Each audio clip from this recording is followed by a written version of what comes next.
Hello, everyone.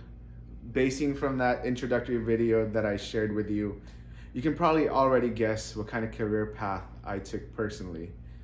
But of course, before I begin to discuss my career, I want to send my warmest greetings to each and every one of you, to the Divine Word High School department, the faculty members, the staff members, and to you students. My warmest greetings to each and every one of you, and especially to Mom Alina Basilio, the guidance counselor for the DWCL High School Department, for inviting me and entrusting me to speak today and to share with you about my career during this memorable guidance or memorable career guidance week celebration. I do hope that each and every one of you are staying safe, especially with these trying times with the COVID pandemic. I know with the pandemic, it has been really hard and difficult to each and every one of us, especially you students and faculty members, where learning has been impacted. And it would have been more memorable if I was there personally discussing my career in front of you all. But I mean, with the pandemic, it has to happen virtually, right? But I do hope that you learn from these presentations. For you students, you learn from these presentations, and that you take away some valuable lessons and find value, especially in choosing the career path that your heart desires. I'm a big advocate for following your dreams. Whatever dreams that may be, whatever goals you might have, or whatever career path you are thinking about, follow it and put your heart into it. And just trust the process, trust God. I forgot to introduce myself. First and foremost, my name is Rizal Karameng Agrade Jr. Initially born in Bangi, Ilocos Norte, and then migrated to Sacramento, California, USA in 2000 when I was 10 years old. And then in 2012, I actually came back to the Philippines. And to be specific, I studied nursing at Divine Word College of Lawag from 2012 and graduated in 2016. So yes, I am a proud Divinian, always has been a proud Divinian. I was into extracurricular activities. I joined sports clubs, everything, all the activities that you can think of when I was studying at Divine Word College of Lawag. I think students should get the opportunity to really be engaged and really be active and proactive in their studies and even the extracurricular activities that the schools provide. So yes, I am a proud Divinian and will always be a proud product of this great alma mater. And having graduated in 2016, I am forever thankful and grateful for the institution's guidance, especially the teachers, professors, faculty members, in molding me to become, I would say, a world-class, compassionate, competitive, and holistic nurse. I really am proud to be a Divinian nurse. For this presentation, I will be discussing the following. In relation to my career as a registered nurse or a nurse, I'll briefly give a background about my profession as a registered nurse here in California in the US. Second, I will share the roles of my profession in the society or in the community. Third, I will describe my daily work routine as a registered nurse. Fourth, the things that I enjoy about my profession, my career as a nurse. Fifth, of course, there are challenges in the field, especially in nursing, especially with the COVID pandemic and the outbreak of monkeypox and any other healthcare related issues or problems around the world. So I will discuss the challenges in the field. Next is how do I maintain a work-life balance? And then lastly, a little bit of inspirational message to each and every one of you who are aspiring to be part of this profession, nursing in general or the healthcare industry. There are a lot of opportunities in nursing, and I want to inspire you all who are thinking about becoming a nurse or being part of the healthcare industry to really pursue that dream. So as I keep repeating, Yes, I am a California registered nurse here in the US. Um, and it might surprise you all here in the US, there's a lot of bills to pay. There's a lot of just we have to work really hard to pay for the bills, to pay for our lifestyle, I guess. And I personally have 3 jobs. Um, I work full time as a registered nurse for Dignity Health Mercy Cancer Center. So I deal with cancer patients, and my job title there is a registered nurse infusion nurse. And then I also work part-time on the weekends as a instructor for M&D Quinley Professional Services LLC.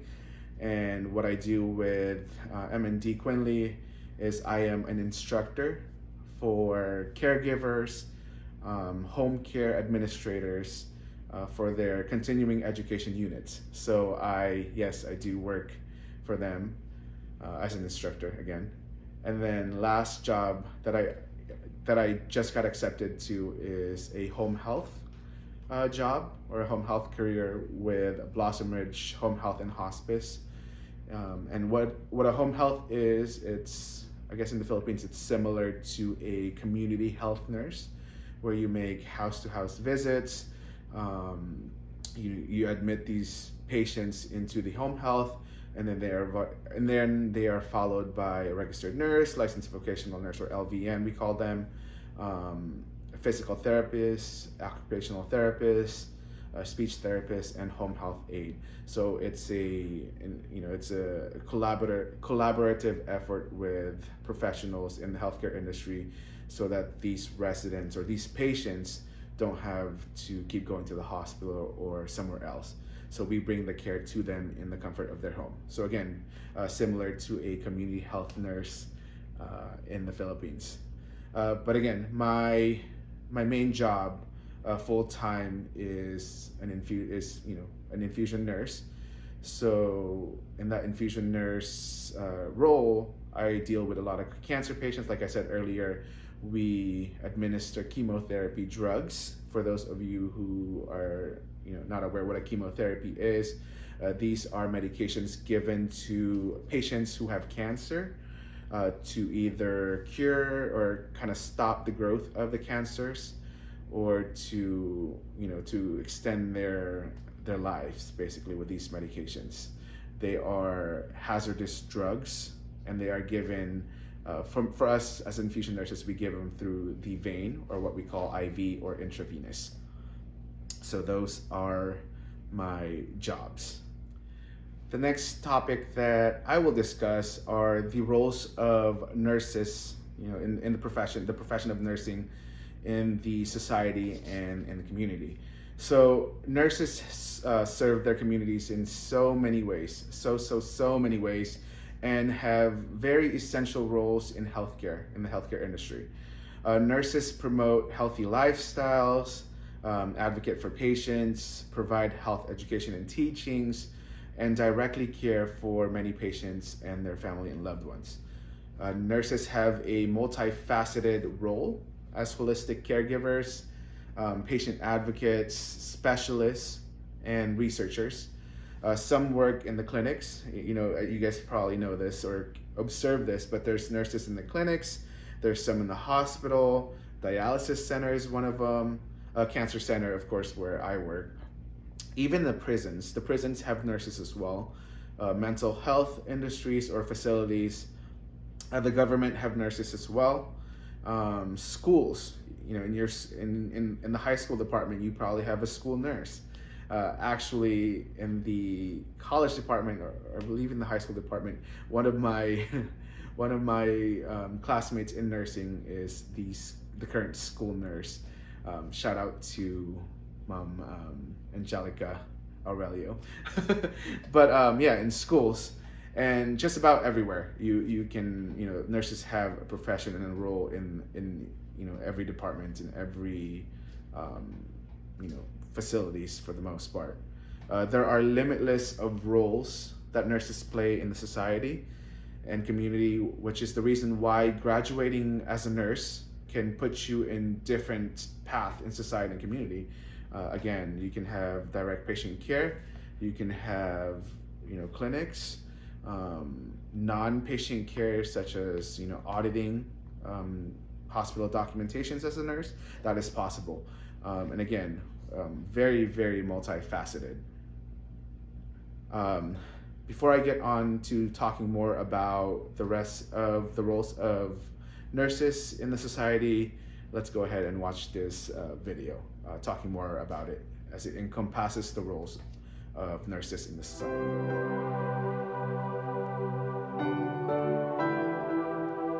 Around the world and in the U.S., nurses are indispensable in the prevention and treatment of infectious diseases, and nurses are playing a crucial role in the current response to COVID-19. There are approximately 4 million nurses in the U.S., representing by far the largest segment of the healthcare workforce. Nurses have vital roles in healthcare delivery, health promotion, and prevention, making nurses crucial actors for population health in the U.S. Nurses deliver a substantial proportion of healthcare services, but the full range of their contributions is too often under-recognized. Nurses' most visible contribution is their important role in patient care across a variety of settings. But nursing practice is broader than commonly recognized. Less recognized are nursing contributions outside of direct patient care in areas such as research and scientific innovation, health system and public health leadership, policy and advocacy, and education. In addition, nurses have been ranked as the most trusted profession in the U.S. for almost 2 decades, ideally positioning nurses to deliver public health messaging, and for the development of nurse-driven models of healthcare. Nurse-driven models of healthcare are nurse-led, interdisciplinary, team-based, patient, family, and community-focused, culturally responsive, evidence and data-driven, and able to operate within and outside of traditional healthcare settings. Imagine there were no nurses to address infectious diseases, such as COVID-19 and other health disparities. It is time to leverage the indispensable contributions of nurses for healthcare, health promotion, and population health in the U.S. and globally. The nurse, I love when people ask me that question. It's like a million different things. I am sometimes the mom of patients. I am their emotional support. You're the hand to hold when things are getting really hard. We're superheroes. You're a friend, you're a therapist. You're really everything to your patients and to their families. People don't really understand the complexity that nursing has evolved into. In the nursing and medical field right now, it's more of collaboration. We're the ones pulling all members of the team together. Let's talk what's going to happen today. Let's talk about what you need. Let's figure this out. We're going to do this together. It's holistic, it's bedside manner. Kind of at the gateway to many of aspects of patient care. I try to always be the advocate for my patients, to be that voice if they don't feel like they can speak up. We're at the bedside, so we have that advantage of knowing exactly what they need. Nursing gives you the opportunity to take care of someone in a way that no one else does, to go deeper than other professions. That's our essence, right? We're there to be that compassionate ear. It's going in and saving a life. It's incredibly rewarding, satisfying, every superlative I could think of.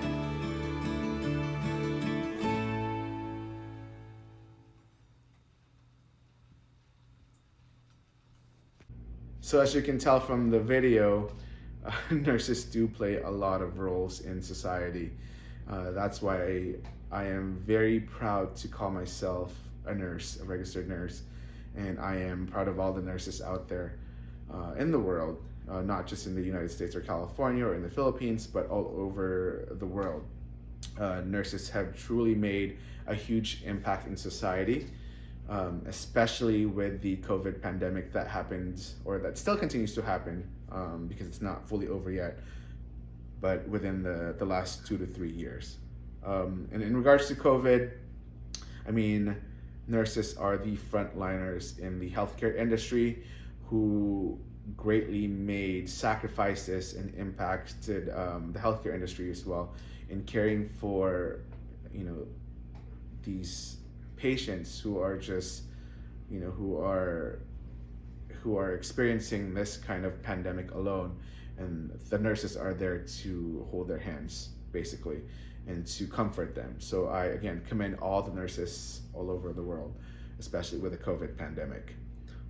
Now, as my personal role in society as a cancer center infusion registered nurse, as an infusion registered nurse in a cancer center, my role in society is to provide hands-on care to vulnerable patients, my cancer patients, by practicing in an evidence-based manner within the scope of all regulatory guidelines and standards of care.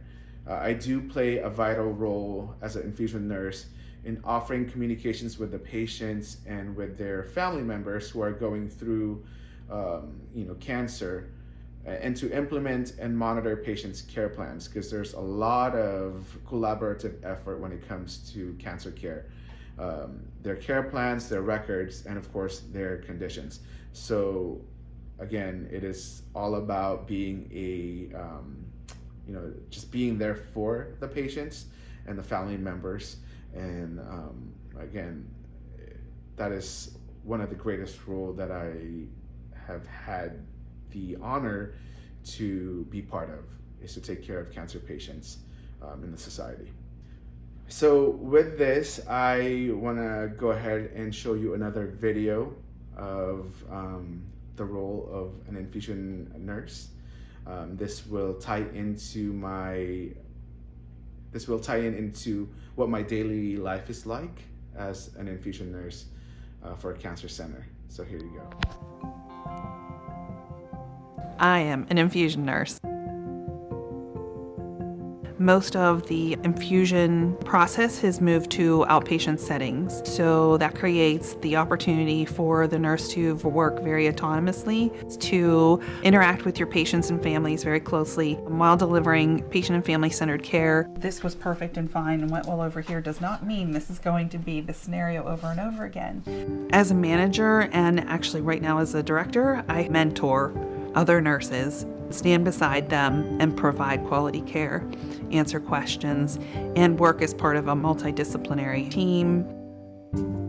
Being an infusion nurse is very complex and requires working knowledge of many disease processes, many drugs. If they're having side effects, there's equipment, there's new IVs, and ongoing education as new drugs arrive on the market. As an infusion nurse, you will be responsible for checking the medications, checking the doctor's orders, making sure that you have another nurse working closely with you.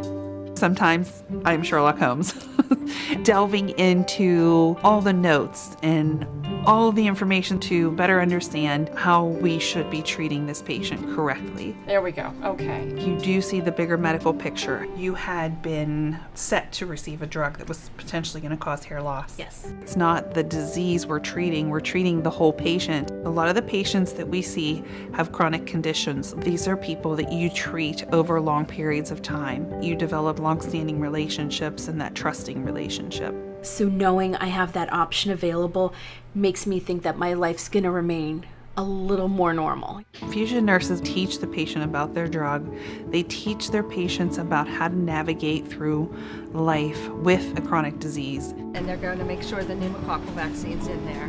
Infusion nurses are charged with building multidisciplinary teams, working with pharmacists, doctors, advanced practice providers, other nurses, and also with that patient at the focus of their care. Nurses are true advocates for patients.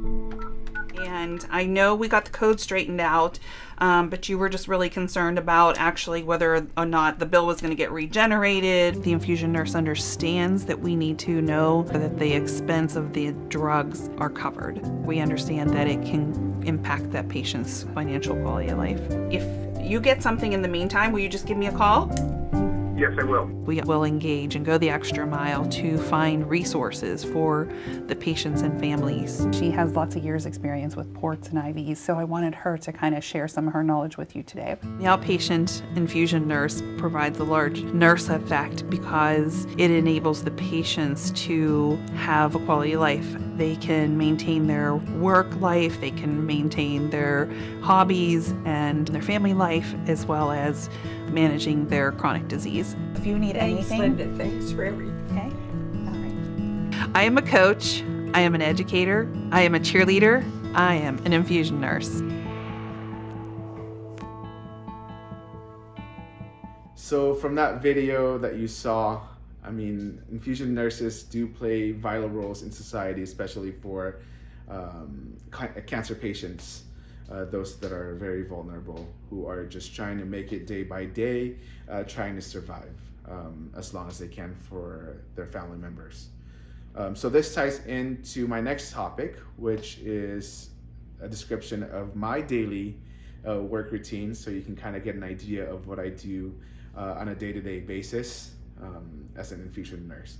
So I'm not going to discuss my other two jobs.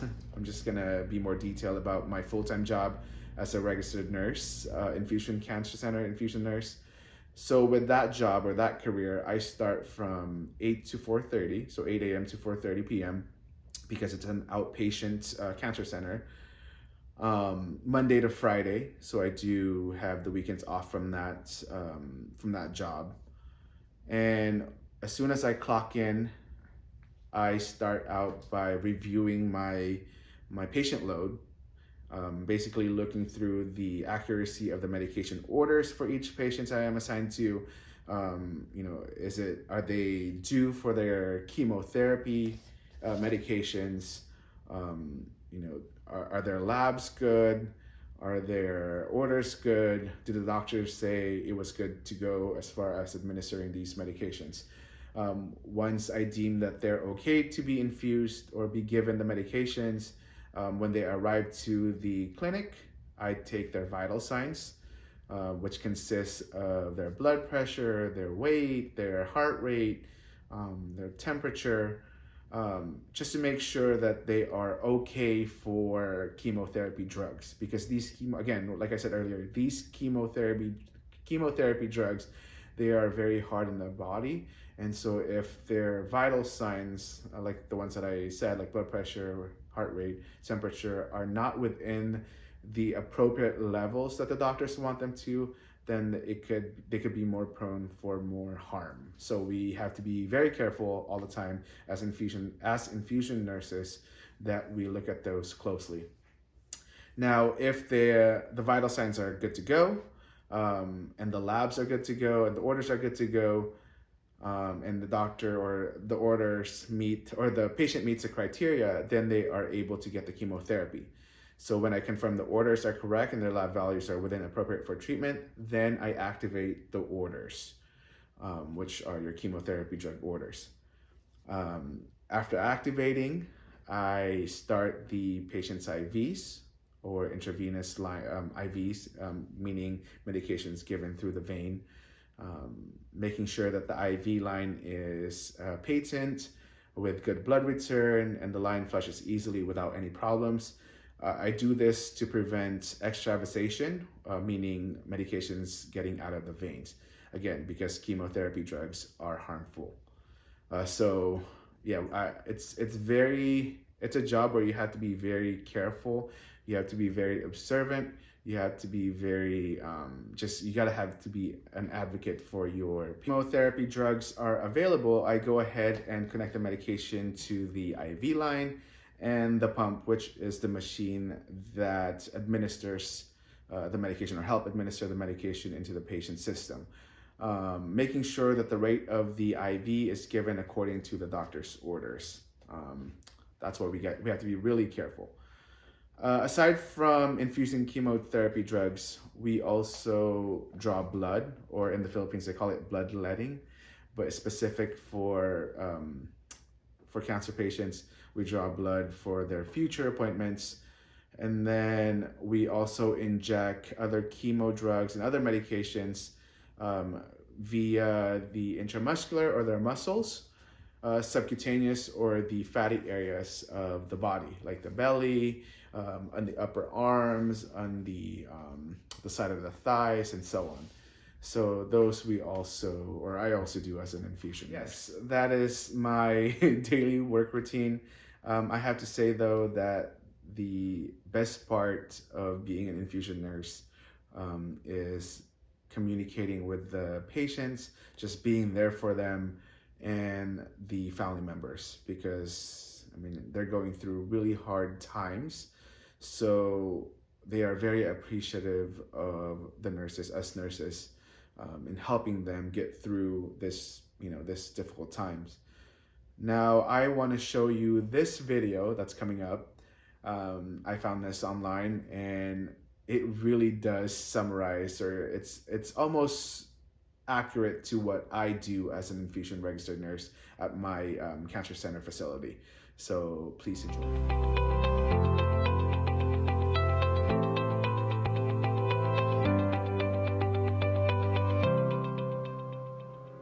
The first thing you'll do when you come into the infusion center is get registered. When you come through the doors, the registration is on your left. You're going to be registering every time you come. In registration, they check to make sure that you're on the schedule. They check your insurance to make sure that everything is okay, and then they send you back to the oncology center. The nurse or the tech will come out to the waiting room and get you. Every time you come to the infusion center, you're going to get your weight, and that's for a couple of reasons. The first is that your chemotherapy is dosed precisely based on the weight that you are that day. The next thing that we want to know about your weight changing is maybe if you're not eating as well, or maybe you are retaining fluid and you've gained some weight.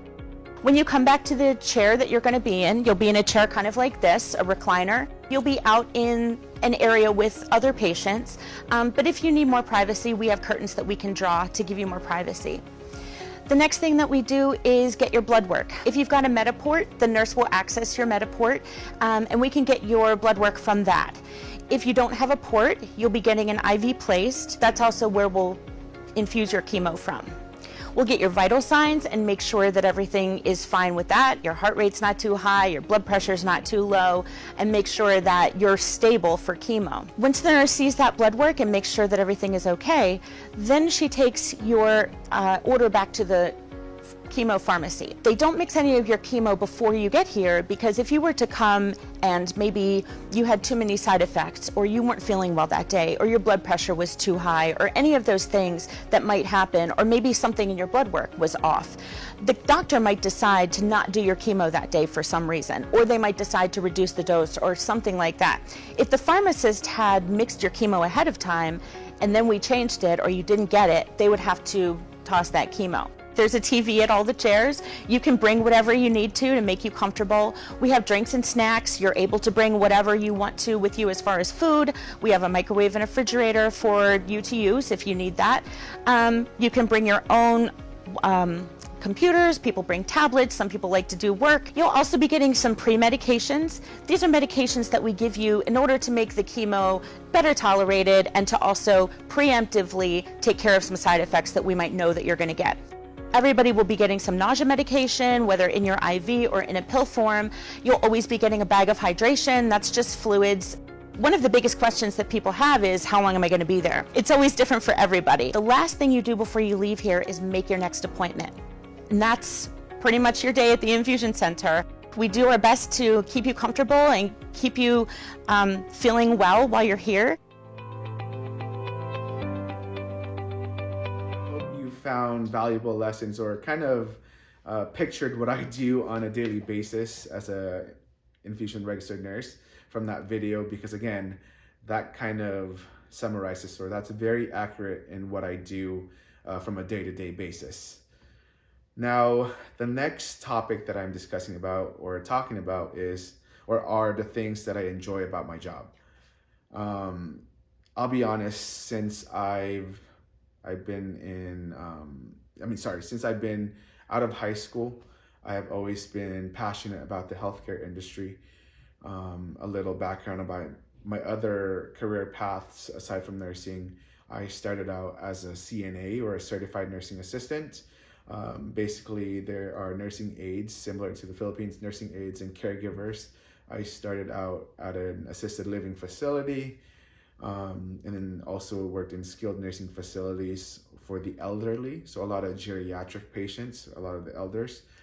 And then until I obtained my registered nursing license, that I started working for home health, some more at skilled nursing facility, and then eventually went on to imaging center as a radiology nurse and cancer center as an infusion registered nurse.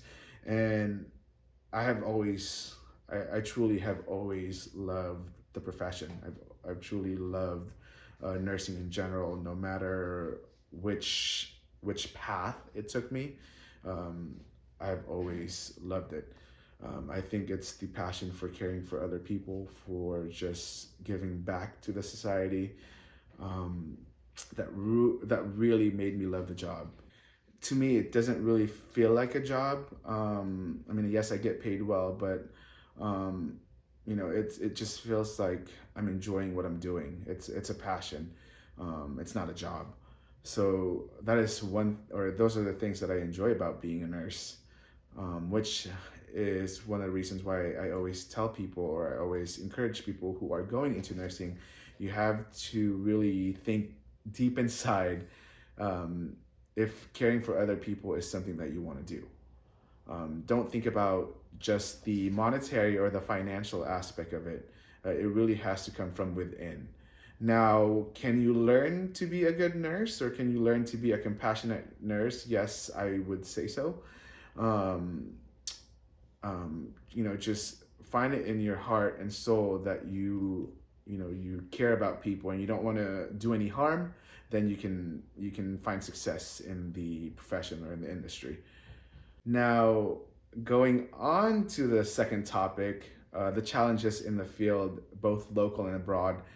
I have to be honest. It's not a fairy tale when you're in nursing. We always hear about probably our family and loved ones who go abroad. We think they go abroad, they make more money, they come back, they're more rich, and so on. Actually, there are a lot of challenges in the field, especially for nurses. For locally in the Philippines, which again, I am fortunate to be living abroad, where I can practice nursing and get paid really well compared to my colleagues in the Philippines who are working in the clinics, in the hospitals, and yet they are not being compensated or being paid higher, which, that again, it's another topic to discuss, but that is one of the challenges as far as locally. Before, for those who are aware, before, nurses had to pay to volunteer in hospitals, which is really sad to me. They worked so hard in pursuing this degree and becoming a registered nurse, in passing the board exam, only to find out that you're actually having to pay hospitals to volunteer. Again, those are one of the challenges, and I do see improvement with locally with nurses, but there is so much more work to be done. Nurses in the Philippines have to be compensated more and be treated more, especially with, again, another challenge in the Philippines, the patient to nurse ratio, meaning how much patients one individual nurse takes care of in the Philippines. Because again, I did my clinicals in the Philippines, you have one to two nurses for a whole ward, meaning there's multiple patients that you are taking care of. The challenge with that is, one, it puts a burnout on the nurses, meaning they get really tired, and two, patient safety and patient care is, it's not good because of the lack of staff members. So those are the challenges in the Philippines that I see, definitely. Now, here abroad, some of the challenges, I'll share my personal background because I came from the Philippines, right? Or I studied in the Philippines, graduated in the Philippines, and then coming back to the United States, especially in California, which is a very strict state to work in. especially for foreign grad students. When I came back to the U.S., I actually had to take additional classes just to meet the criteria to be able to take the exam for California NCLEX or the nursing exam. So that's the challenges that foreign grads have.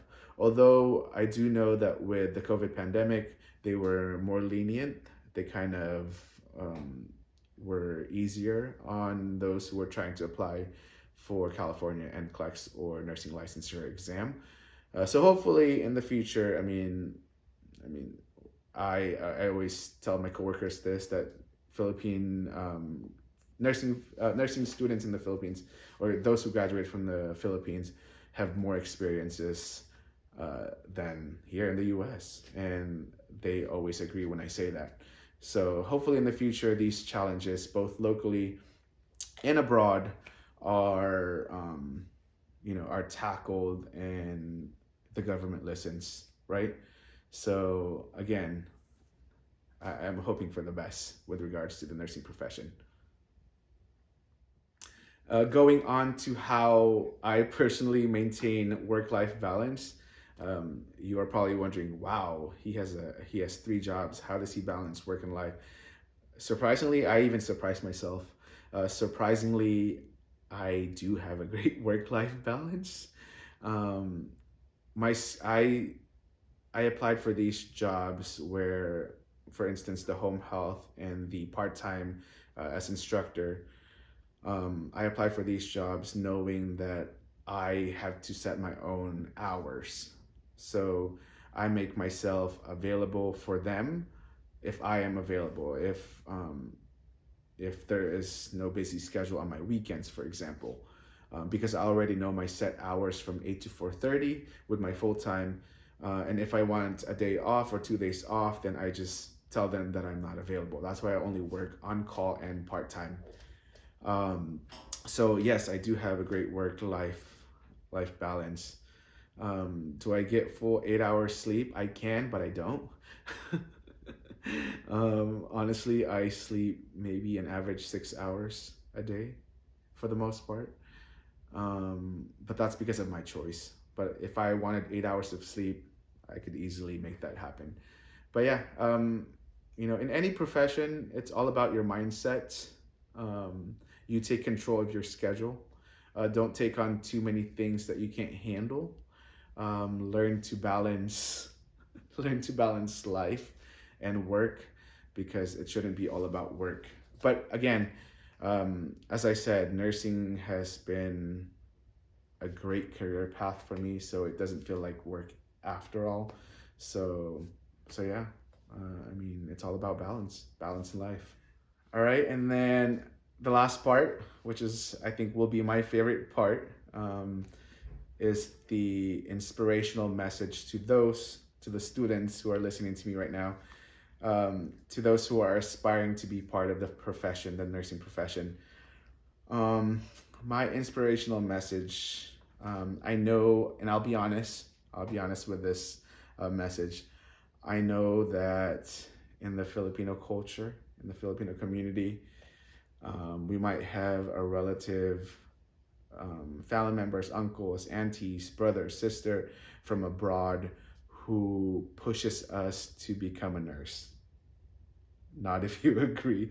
You probably are not seeing me right now, or I can't see you right now, but I definitely do see a lot of nods if that is the case. My advice to you, again, I'm a big advocate of following your hearts, right? But if someone is willing to give their full support in providing education for you as a nurse, I would say take it. Take it and see how it goes along the way. I've had classmates who were in the same situation. Luckily, I wasn't in the same situation, or I'm fortunate to not have been in a situation where I was, I guess, forced or was in a more negative way, like threatened, I guess, or guided, I guess, to become a nurse. I really wanted to be a nurse, but for those classmates that I had, whose relatives were the ones who kept pushing them to be nurses, even though if they didn't want to. I'm surprised that along the way they learned to love the profession of nursing, because again, each and every one of us deep inside really care for other people, and that is the part of nursing that really matters, is caring for those who are more vulnerable, who are less fortunate than us, and those who are sick. So my advice for those students, or for you students who are going through that situation or thinking about that situation right now, is just give it a try.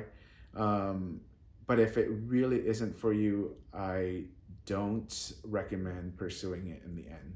And then for those who really feel like they have the passion for giving back to the community, throughout your education, always put that into your mindset, thinking that, you know, in the future you are going to save someone's life.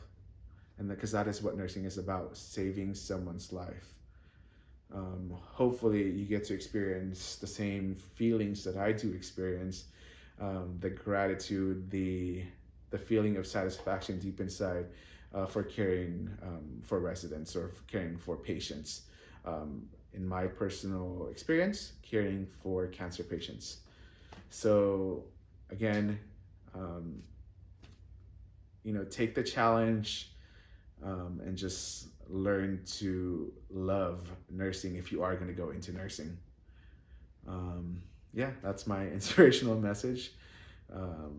Good luck to each and every one of you, especially for the senior high students. And I hope and I pray that, you know, you choose the career path that your heart truly desires and your soul really, really wants. Because there's no better feeling than loving what you do, or loving your job so that it doesn't feel like a job.